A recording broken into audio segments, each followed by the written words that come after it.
તમે tune in કર્યું છે 89.6 FM રેડિયો રાજકોટ અને હું છું આપનો પ્રિયંક. આજે મારે તમને એક વાત કહેવી છે, એક વાર્તા કહેવી છે, એક કહાની કહેવી છે એક વ્યક્તિ વિશે. આજથી ઘણા સમય પહેલાની વાત છે. ઘરમાં એ પિતા પોતે સારા તબલા વાદક, એમના વાઇફ ખૂબ સારા ભજનીક અને એવા સારા તબલા વાદક કે એણે લગભગ ગુજરાતના બધા જ કલાકારો કે જેના નામ આપણે કાન પકડીને લેવા પડે એવા નારણ બાપુ હોય કે પછી કોઈ પણ મોટા ભજનીક હોય એમની સાથે સંગત કરેલી. હવે ઘર આખું સંગીત વાળું હોય, એમના દાદા એ રાજગાયક હોય તો આખું વાતાવરણ જે છે ઘરનું એ સંગીત ભર્યું હોય. ત્યારે એમના ઘરે કોઈ વ્યક્તિ શીખવા માટે આવે છે અને કહે છે કે મારે તમારી પાસે કશુંક શીખવું છે. એ વ્યક્તિ એ તબલા વાદક એમને કંઈક શીખવાડતા હોય, કંઈક કહેતા હોય અને અચાનક એ જે ભાઈ છે શીખી નથી શકતા ને એવું કહે છે કે તમને જે હું શીખવાડવા માંગુ છું ને એ તો કદાચ મારો ઘર પેલો 10 વર્ષનો ટેણીયો છે ને એ પણ બોલી લેશે, એ પણ ગાઈ લેશે. એટલે પેલા ભાઈને અચરજ થાય છે કે એવું હોય તો બોલાવી દો, આપણે જોઈ લઈએ કેમ છે ને શું છે. હવે આ એક 10 વર્ષનો છોકરો કે જેને હજુ કશું ભાન નથી, કોઈ દિવસ ગાયું નથી, એના પપ્પાને એટલો કોન્ફિડન્ટ એના ઉપર હતો કે આ તો મારું લોહી છે ને એ કરી જ લેશે.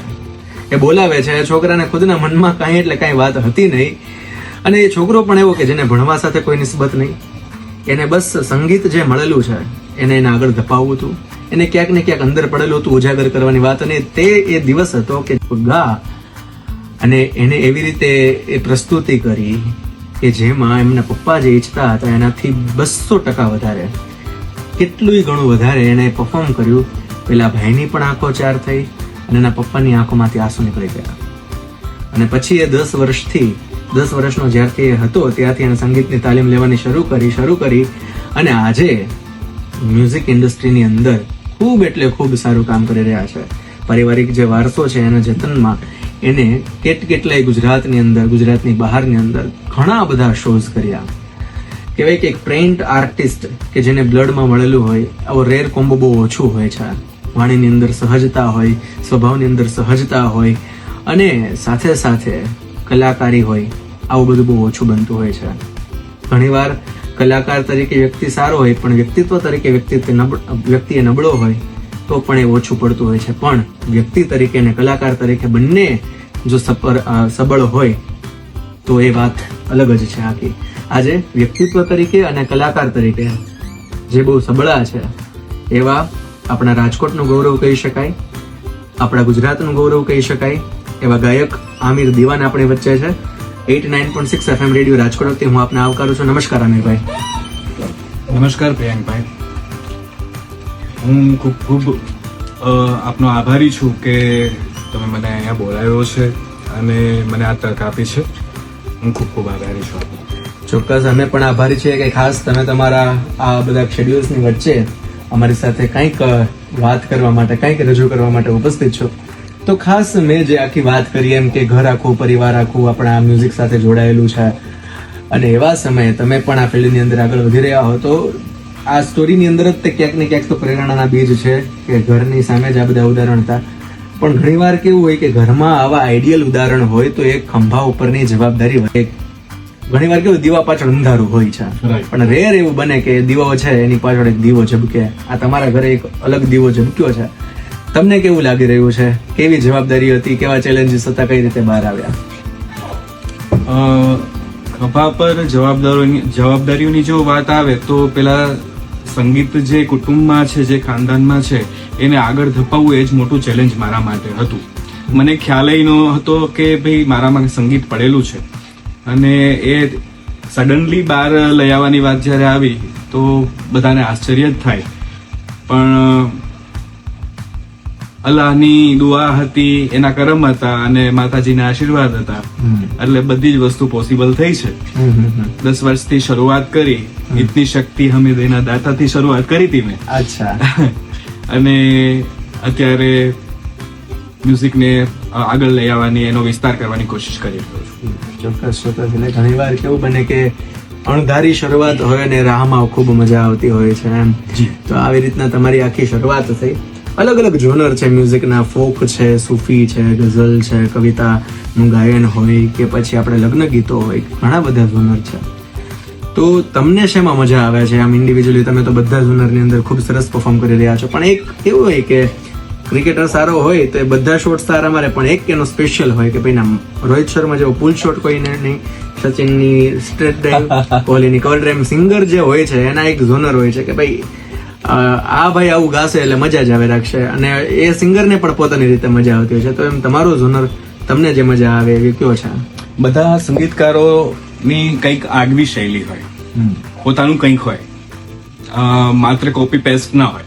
કોઈ પણ નાનો કલાકાર હોય કે મોટો કલાકાર હોય, પોતાની કંઈક આગવી શૈલી એ લોકોમાં હોતી હોય છે. મને ગોંડલમાં કન્ટિન્યુ 2 વર્ષ સુધી બેસ્ટ ગઝલકાર તરીકેનો એવોર્ડ મને મળેલો. વાહ. એટલે સ્વાભાવિક છે કે હું ગઝલ સારી ગાતો હોઈશ એટલે મને મળ્યો. પછી કેવું થયું કે હું જેમ જેમ સંગીતને જોતો ગયો, એમનો વિસ્તાર જોતો ગયો, પછી મને આપણી જે સંસ્કૃતિ છે, આપણી જે પરંપરા છે એ તરફ પણ મારું ધ્યાન ગયું, અને પછી હું ફિલ્ડમાં આવ્યો. એટલે ગરબા ગાવાની શરૂઆત મેં કરી, પછી લગ્ન ગીતો ગાવાની શરૂઆત કરી મેં. લગ્ન ગીતોમાં જોયું તો આપણી ઘણી પરંપરા, આપણી જે સંસ્કૃતિ છે એ તો એકદમ મજબૂત છે અને મને ખૂબ ગમી. એટલે વધારે હું એવો પ્રયાસ કરું છું કે આપણી સંસ્કૃતિ જે છે એને હું આગળ ધપાવું સંગીતની સાથે. તો લગ્ન ગીત જે છે એક રીતે તમે જે મુજબ વાત કરો છો એમ કે તમને ગમે છે, મજા આવે છે, આપણી સંસ્કૃતિ આટલી મજબૂત છે, તો એ લગ્ન ગીતોમાં તમારું કોઈ ગમતું લગ્ન ગીત હોય અથવા તો કંઈ તમને તમારા ક્રિએશનનું કંઈ નવું હોય લગ્ન ગીતોમાં, તો એ ખાસ આજે કહેવાય કે એક સંગીતની શરૂઆત આપણે એનાથી જ કરીએ કે માસ્ટરપીસ જ જો શરૂઆતમાં મળે તો મજા આવી જાય. લગ્ન ગીતની જો વાત કરું તો મેં કહ્યું ને કે આપણી સંસ્કૃતિને જાળવવાની વાત કરું છું, તો ભગવાન શ્રી રામ અને માતા જાનકીના જ્યારે લગ્ન થયા અને ત્યારે જનકપુર વાસીઓએ એક લગ્ન ગીત ગાયું. બહુ અદ્ભુત એક ક્રિએશન છે, અને મેં મારી રીતે એ કમ્પોઝિશનને થોડુંક મોડિફાય પણ કર્યું છે. મારા જે ભાવ છે એ ભાવ મેં એમાં રેડવાની કોશિશ કરી છે. મારી જે લાગણી છે ભગવાન રામ પ્રત્યેની, ભગવાન માતા જાનકી પ્રત્યેની જે લાગણી છે એ એમાં ગીતમાં રેડવાની મેં કોશિશ કરી છે. અને એ ગીત મેં પ્રિયંકભાઈ રેકોર્ડ પણ કર્યું છે, અને હું થોડા જ સમયમાં એ રિલીઝ પણ કરવાનો છું. તો એની જ હું 1-2 લાઈન તમને સંભળાવું, બધાને ગમશે. અમારા જેટલા પણ લિસનર્સ છે એના માટે એક આ ખાસ વાત છે કે એક એવું સોંગ જે ટૂંક સમયની અંદર રિલીઝ થવાનું છે, તમને સાંભળવા મળવાનું છે.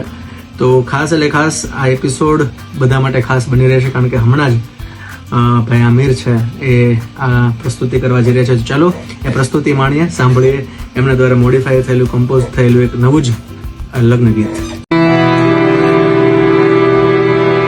આજે જનકપુરમાં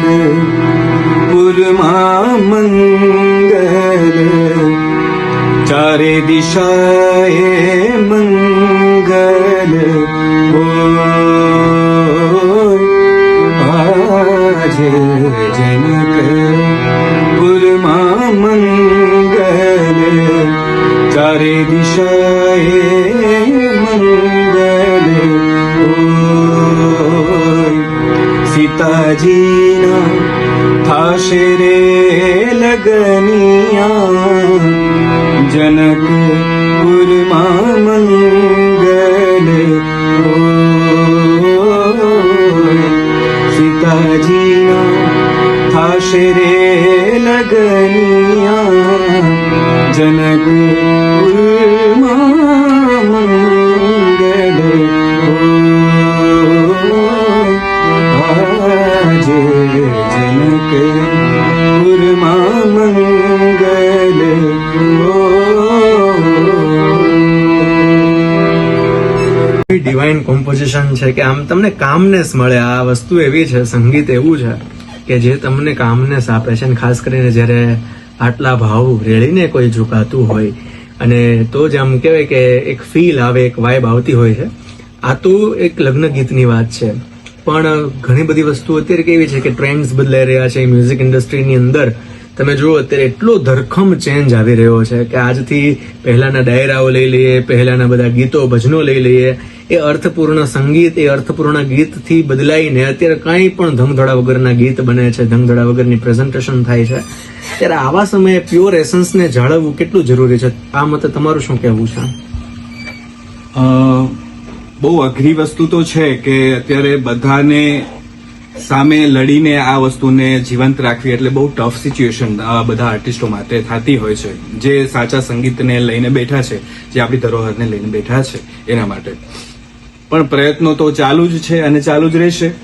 સંગીત છે એ મટવાનું નથી, બરાબર છે. આપણી સંસ્કૃતિ છે ક્યારેય મટવાની જ નથી. કદાચ ગમે એટલા પ્રયાસો થઈ જાય પણ એ મટવાની નથી. એટલે હું છું, મારા જેવા બીજા ઘણા બધા લોકો છે જે આ જાળવીને બેઠા છે અને એ જાળવશે જ.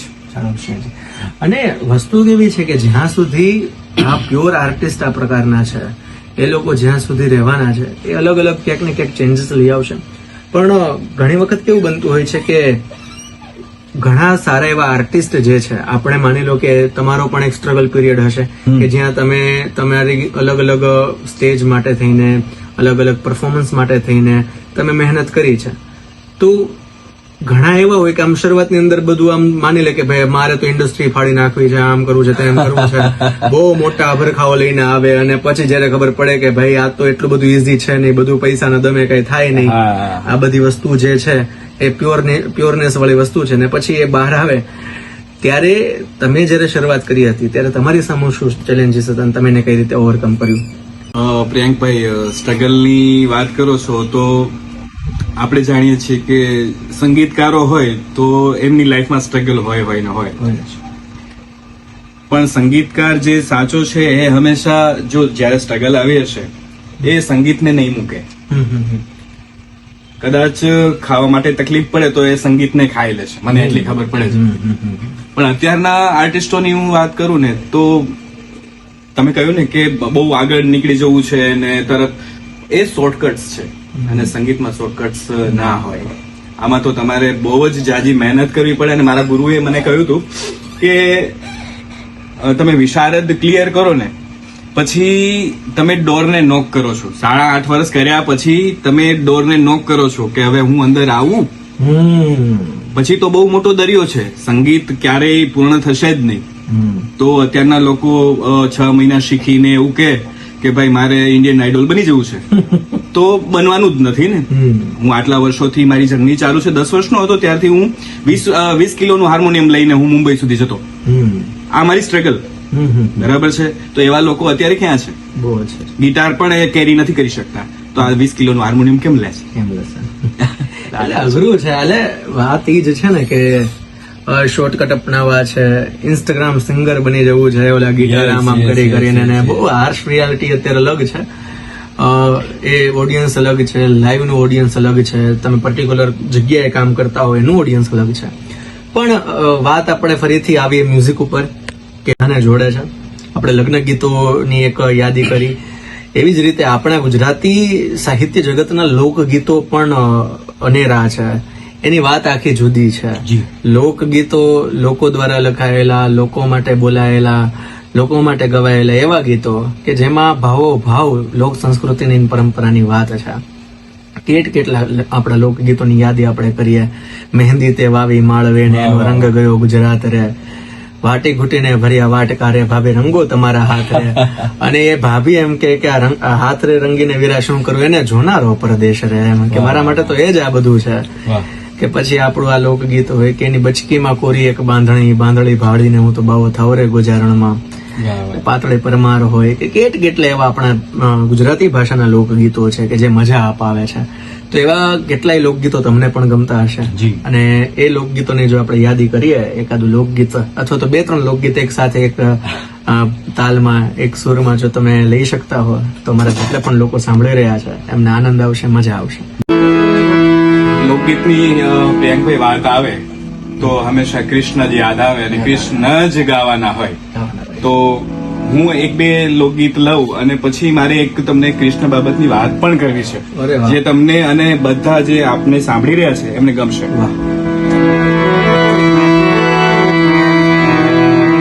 એવા વાયાની વાદળ વાયાને વાદળિયું ત્યાં હે ગોકુળમાં ટવક્યા મોર મળવા આવો સુંદર વર્ષામણિયા એવા વાયાને વાદળિયું ત્યાં એ તમે મળવા તે નાવો શા માટે હે નહીં આવો તો એ નહીં આવો તો નંદજી મળવા એ આવો સુધીર વર્ષામણિયા એવા વાયાને વાદળિયું એ હોનાવા ટકડી રે કેસર ઘોડ્યા વાલમિયા એ હોનાવા ટકડી રે કેસર ઘોડ્યા વાલમિયા એ લીલો તે રંગનો સોડ રંગમાં ઘોડ્યા વાલમિયા હે લીલો તે રંગનો સોડ રંગમાં ઘોડ્યા વાલમિયા હોનાવા ટકડી રે કેસર ઘોડ્યા વાલમિયા. લોકગીતો, આપણી ભાષાના ગીતો એટલી મજા કરાવતા હોય છે. સોના વાટકડી રે કેસર ઘોળ્યા વાલમિયા. એટલે વાત આમ છે ને કે કેવી છે કે મૂળ તત્વની છે. વા વાય અને વાદળ ઉમટ્યા. અને સોના વાટકડીમાં આગળના શબ્દો કેટલા સરસ સરસ છે કે ટીલડીની બબે તારે જોડ, કડલાની બબે તારે જોડ. કે છે કે મને આ લાવી દો, આ લાવી દો, અને ઓલો સામું એમ કે છે કે મારી પાસે આ વસ્તુ છે. એટલે આ તો વસ્તુ આખો આ ઝોન જ આખો જુદો છે. અને ઘણી બધી વસ્તુ છે કે જે આપણને શીખવે છે આ બધા લોકગીતો.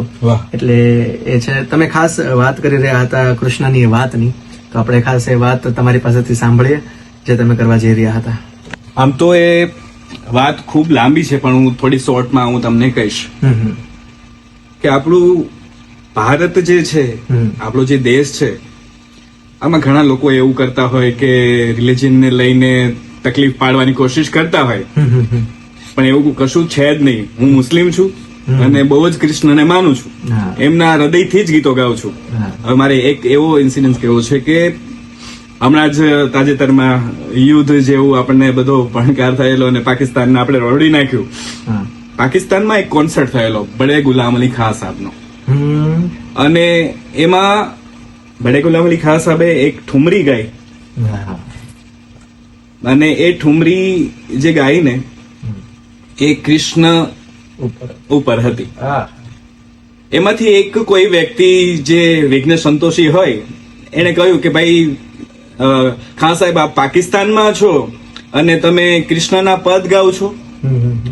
ત્યાંથી બડે ગુલામ અલી ખાન સાહેબે એ કોન્સર્ટ ત્યાં રોકાઈ દીધો અને એ વ્યક્તિને એટલું જ કહ્યું કે સંગીત છે તો કૃષ્ણ છે, કૃષ્ણ છે તો જ સંગીત છે. આ કોન્સર્ટ અહીંયા ત્યાં પૂરો કરી નાખ્યો અને એ ત્યાંથી નીકળી ગયા.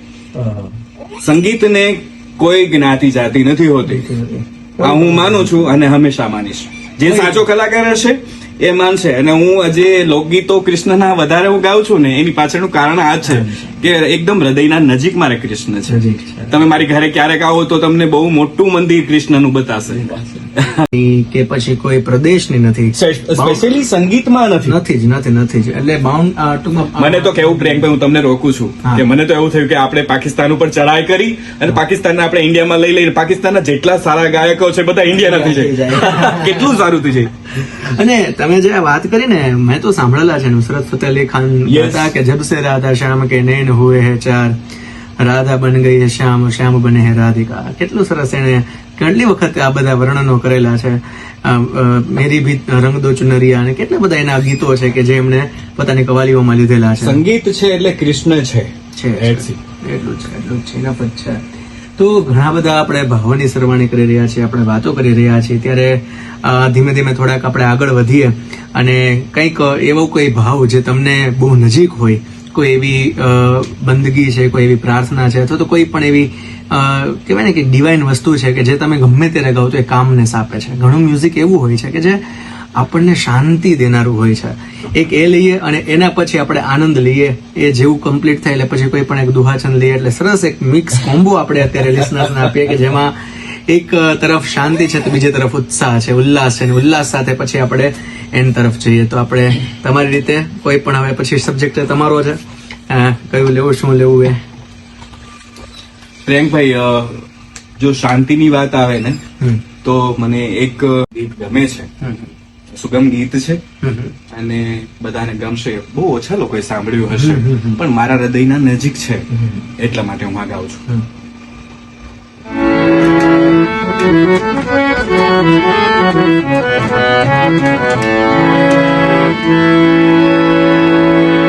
સાંજ પહેલાની સાંજે ઢળી છે, સાંજ પહેલાની સાંજે ઢળી છે, શ્યામ હવે તો જાગો,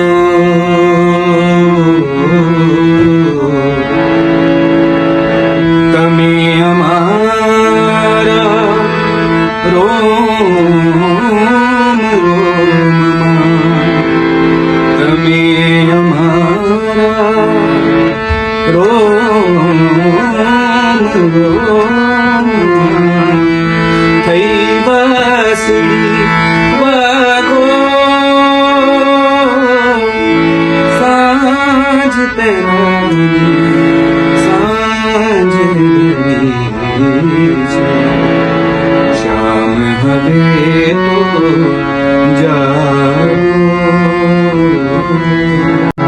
હૃદયના નજીકનું છે. અને વાત એ કેટલી સરસ છે કે સાંજ પહેલાની સાંજ ઢળી છે. એવો જ એક ભાવ અંકિતભાઈ લખેલો છે કે શ્યામ જ્યારે ઊંઘમાંથી જાગશે ત્યારે આ સાંજ સાંજ જેવી લાગશે. મહિમા છે આ તમારી ફૂંકનો, બાકી વાસળી તો કોઈ પણ થી વાગશે. એટલે કૃષ્ણ હોય એટલે આ બધી વસ્તુ આમ તરત સામે આવી જાય. અને ઘણી બધી આપણે વાતો કરી. ખાલી અંતમાં એક એટલું જ પૂછવું છે કે જેટલા પણ લોકો અત્યારે સંગીત તરફ વળી રહ્યા છે, તમે આટલા વર્ષોથી કાર્યરત છો આ ફિલ્ડમાં, એક એવી વંશ પરંપરામાંથી આવો છો કે જેમાં સંગીત ઘૂંટાયેલું છે, ત્યારે એવા સમયે તમે જે આવનારી જે પેઢી જે છે, આવનારા જે સંગીતમાં જે શીખવા માંગે છે, કંઈક કહેવા માંગે છે, એમના માટે તમે શું કહેવા માંગશો? એમને કઈ રીતે પ્રેરિત કરશો કે આ ફિલ્ડ કેટલું મજાનું છે? પ્રિયાંકભાઈ, જો સંગીત પ્રત્યે પ્રેરિત કરવાની જો વાત આવે તો હું બધાને કહીશ કે બધા જ સંગીત શીખજો. જેટલા લોકો છે બધા જ સંગીત શીખજો. સંગીત શીખવાથી તમારામાં લાગણી છે એ ઉત્પન્ન થશે. જો કદાચ ડલ થઈ હોય તો એ જાગૃત થશે. તમારામાં ભાવ એક પ્રગટ થશે, સારા જ ભાવ પ્રગટ થશે. બરાબર છે. અને કોઈ એને બાય પ્રોફેશન લેવા માંગતા હોય તો પણ આમાં સારું કરિયર કરી શકાય એમ છે. આજ તમે મને જુઓ છો કે હું અત્યારે એક મારે જે લેવલ જોઈએ છે એ લેવલ સુધી તો હું પહોંચી જ ગયો છું. મારે બાય પ્રોફેશન ની વાત કરું છું તો હું બધાને એક રિકમેન્ડેશન તો મારું હશે જ કે સંગીત શીખવું જ જોઈએ અને એની સાથે જોડાવવું જ જોઈએ. તમે સંગીત ગાઓ, સંગીત સાંભળો, સંગીતમય રહો. બસ એ જ છે મેન કે આ જગત આખું જે છે એ ક્યાંક ને ક્યાંક તમે જો મનુષ્યનું આખું જે જીવન છે ને એ સંગીતમય છે. તમે થાકેલા ઘરે આવશો તો તમે સંગીતને, સારા સંગીતને સાંભળશો. સંગીત હંમેશા સારું જ હશે. કોઈને એના કહીએ ને કે તમને કંઈક ગમતું અલગ હોય, એના રૂપ અલગ છે.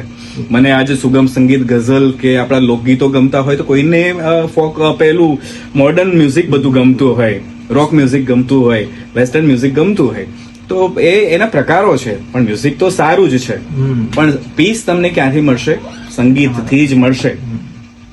એટલે વસ્તુ આખી જ છે ને. તમે જો મનુષ્યના જીવનને તમે અવલોકો ને તો એને મરશે સુધી માણસ સંગીતમય જ છે. એ પછી બાળપણના બાલ ગીતો હોય, યુવાનીના પ્રેમ ગીતો હોય, વૃદ્ધાવસ્થાના ભજનો હોય કે મર્યા પછીના મરસ્યા હોય, માણસ આખો જે છે સંગીતની ઇર્દ ગિર્દ જ રહે છે. અને એ જ સંગીતમાં તમે તમારું યોગદાન આપી રહ્યા છો. તો આપણે પ્રભુને એટલી જ પ્રાર્થના કરીએ કે બસ આમનામ અવિરત તમારો કંઠ ગહેકતો રહે. અને છેલ્લે એક એવી ઈચ્છા છે કે જો એકાદું દુહા છંદ જો આપણે એવી એક રમઝટ લઈએ એકાદ બે દુહાની અને છંદની, અને પછી આપણે તમને કહીએ કે ફરી એક વખત આવજો. બાકી આ તો કઈ અટકવાનું છે નહીં, એટલે એકાદું દુહા છંદ થી આપણે તમારા સંગીતનું અત્યાર પૂરતો અલ્પ વિરામ રાખીએ. જી હું એમ કોઈ દુહા છંદમાં એક બે દુહા છંદ આપને સંભળાવું છું.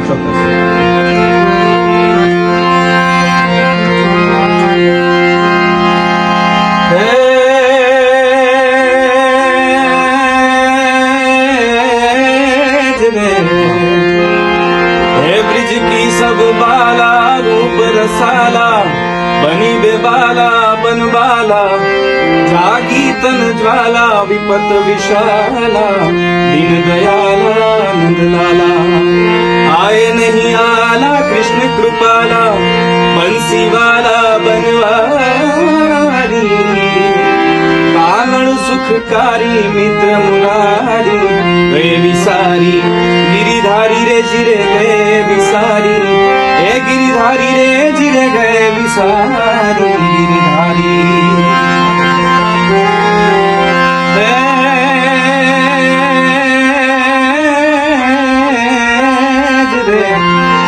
हे रावण सरीखो राजियो पर्वत मेरु समान हे रावण सरीखो राजियो पर्वत मेरु समान हालाजी तारा हे हालाजी तारा हाथ वखाणું કે પટી તારા પગલા વખાણું હાલાજી તારા હાથ વખાણું કે પટી તારા પગલા. ભાઈ આ બધી વસ્તુ જે છે એ આનંદ આપનારી છે, સંગીત છે આનંદ આપનારું છે, અને જે સંગીતકાર છે એ આનંદ દાતા છે, એટલે હર હંમેશ એ આગળ હોવાનો જ. તો બસ આમ જ આપ અવિરત ગાતા રહો, ખૂબ આગળ વધતા રહો, રાજકોટ, ગુજરાત, ભારતનું નામ વિશ્વ ફલક ઉપર રોશન કરો એવી અમારી સૌની આશા છે. અને બસ આમ જ જોડાતા રહેજો, સાંભળતા રહેજો 89.6 FM રેડિયો રાજકોટ. હવે રાજકોટ બોલશે, દુનિયા સાંભળશે. આમિરભાઈ ખાસ આપ આપના કિંમતી સમય કાઢીને અમારી વચ્ચે આવ્યા. ઘણી બધી વાતો તમે અમારી સાથે કરી, તમારી જર્ની આખી અમારી વચ્ચે પાથરી, તમારા પોઈન્ટ ઓફ વ્યૂ કહ્યા, કઈ રીતે સારું કરી શકાય એ વિશે વાત કરી, ઘણી બધી પ્રસ્તુતિઓ કરી, અને એનાથી પણ વધારે આખો એક માહોલ બનાવ્યો છે. એ બદલ રેડિયો રાજકોટ વતી હું આપનો આભાર વ્યક્ત કરું છું. આમ જ મળતા રહીશું, જોડાતા રહીશું. આભાર. Thank you so much.